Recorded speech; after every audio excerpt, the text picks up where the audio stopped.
40ഓളം temples ഉള്ള ഫുക്കറ്റിലെ ഏറ്റവും വലുതും വളരെ പ്രാധാന്യമായതുമായിട്ടുള്ള ഒരു ടെമ്പിളാണ് വാട്ട് ചലോങ് ടെമ്പിൾ. ബുദ്ധന്റെ ഒരു അസ്ഥികണ്ഡം ഈ ക്ഷേത്രത്തിൽ സൂക്ഷിച്ചിട്ടുണ്ട്. ഇതിന്റെ കാഴ്ചകൾ കാണാം. തായ്ലൻഡിൽ വന്നിട്ട് ഒരു നേർച്ചയുണ്ടെന്നൊക്കെ തമാശയ്ക്ക് ആൾക്കാർ പറയാറുണ്ട്. ശരിക്കും അതുപോലെ ഒരു അമ്പലത്തിലാണ് വന്നിരിക്കുന്നത്. ഇവിടുത്തെ ഒരു ഫേമസ് ടെമ്പിളാണ്. തായ്ലൻഡിൻ്റെ ഒരു തനത് വാസ്തുവിദ്യ നമുക്ക് ഈ ക്ഷേത്രങ്ങളിൽ കാണാൻ പറ്റും.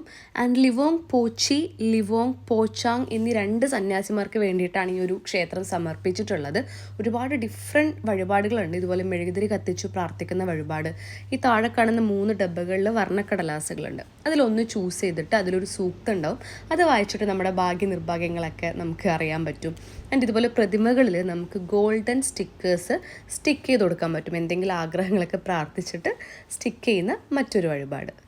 മറ്റൊരു ഇൻട്രസ്റ്റിംഗ് വഴിപാടാണ് ഇതുപോലെ കുളത്തിൽ തവള, ചെറിയ മീനുകൾ, പാമ്പ്, ഇതിനെയൊക്കെ നമുക്ക് എന്തെങ്കിലുമൊക്കെ പ്രാർത്ഥിച്ചിട്ട് വഴിപാടായിട്ട് കൊടുക്കാൻ പറ്റും.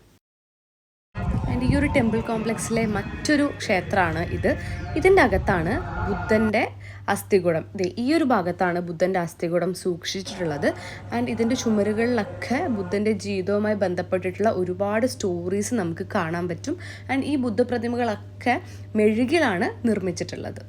ആൻഡ് ഇവിടുത്തെ സന്യാസിമാർക്ക് അത്ഭുത സിദ്ധി ഉണ്ടെന്നാണ് ഇവിടുത്തെ ആൾക്കാരൊക്കെ വിശ്വസിച്ചിരുന്നത്.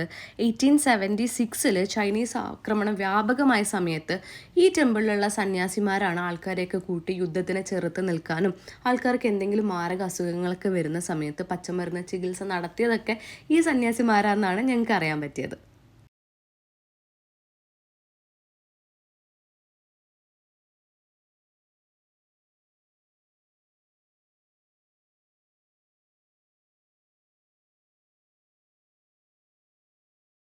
അപ്പോൾ അതിൻ്റെ മേലെയാണ് ഉള്ളത്.